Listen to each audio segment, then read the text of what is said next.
Hər vaxt xeyir olsun, dəyərli qrup üzvləri, treyderlər, həmkarlar, iqtisadçılar. Bayramımız bir də mübarək olsun.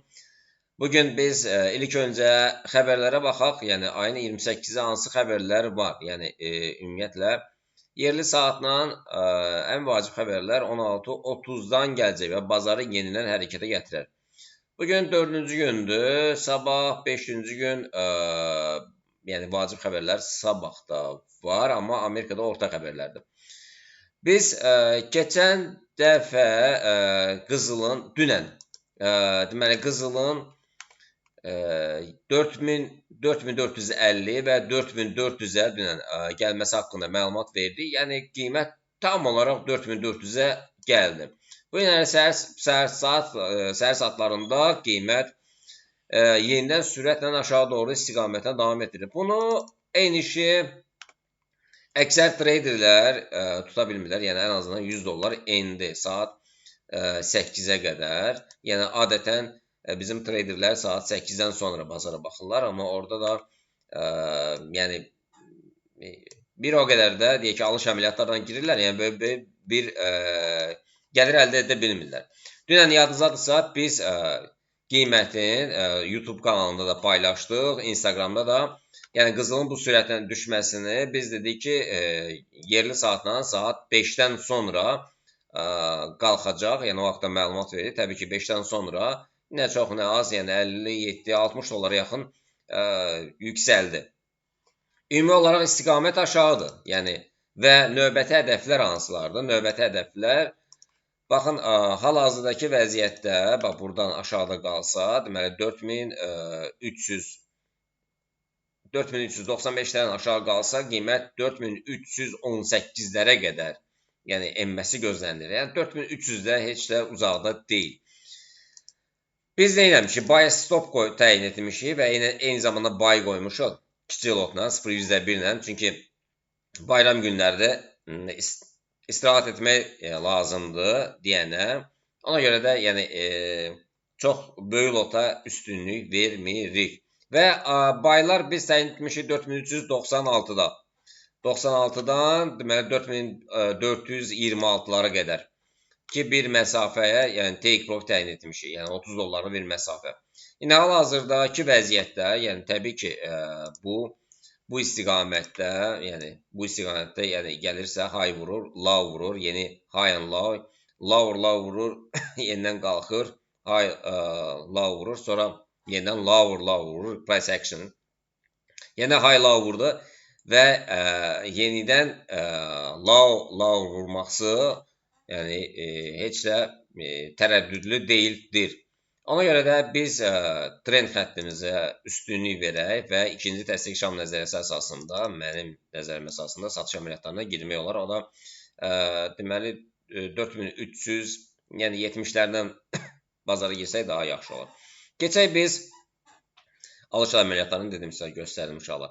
Keçək biz gümüşə. Gümüşdə nələr baş verəcək? Yəni gümüş də qızıl kimi, yəni aşağı doğru istiqamətlə davam edir. Eyni zamanda uşaqlar, yəni diqqətlə baxın, demək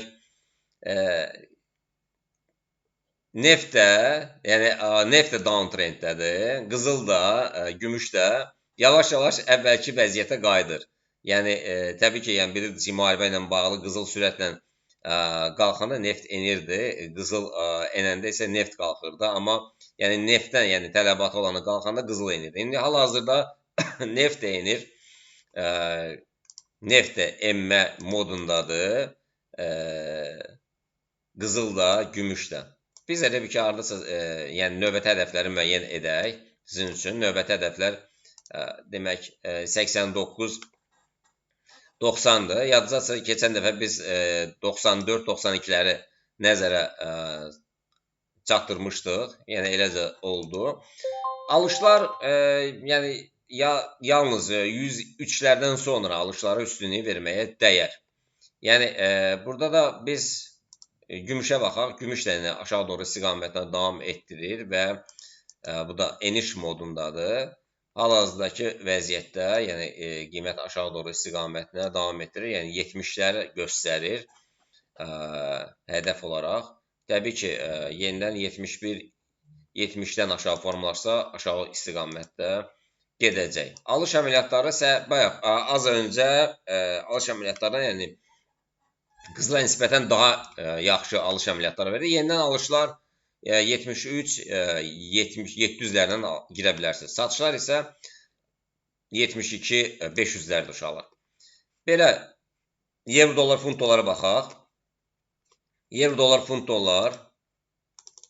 Bu ziqzaqdır uşaqlar. Euro dollar, funt dollarda bu da hələ ki, baxın, downtrenddir. Alış əməliyyatları üçün belə bir şərait hələ ki yoxdur. Yalnız alış əməliyyatları 1.34, 250-lərdən sonra, 300-lərdən sonra olacaq. Euro dollarda da çox güman ki, eyni vəziyyətdə olacaq. Euro dollarda da baxaq. Yəni, euro dollarda yəni, alışlar 1.16, 300-lərdən sonra olacaq. Satışlar təbii ki, satışlar bugün 1.16-lardan sonra satışlar olar, gələ bilər. Eləcə də funtda da satışlar 1.34, 900-lərdən gələ bilər. Amma yəni, bugünkü xəbərlərə baxsaq, bu yəni 28-i, yəni xəbərlərdən sonra Amerikada təbii ki, bu iki xəbər əsasən də GDP, Gross Domestic Product, yəni bu göstərir ki, yaxşılığa doğru gedir. Əgər yaxşı çıxarsa, 2 çıxarsa, 2.0%, belə bu nöqtədə çıxarsa, deməli 2% çıxarsa, demək dollar yenidən möhkəmlənər, qızılla neft yenidən aşağı doğru istiqamətdən davam etdirər. Biz keçək, baxaq, bir neçə vaxtdır S&P, Nasdaq, S&P, Dow Jones, DX'ə baxmırıq. Hal-hazırda demək olar ki, hələ ki 7517-lərin üstündədir, yuxarı doğru istiqamət alır. Yəni, 30.000-ə qədər yüksəlib Nasdaq. DAX da dediyimiz kimi, yəni pis qalxmayıb, 25.400-ə qədər qalxıb. Dow Jones da ki, hələ 51.000-i keçə bilmir. 51.000-i keçsə, təbii ki, yenidən sürətlə yuxarı qalxacaq. Belə, əzizlərim, inşallah görüşmək ümidi ilə özünüzə yaxşı baxın. Hal-hazırdakı, yəni gördüyünüz kimi, biz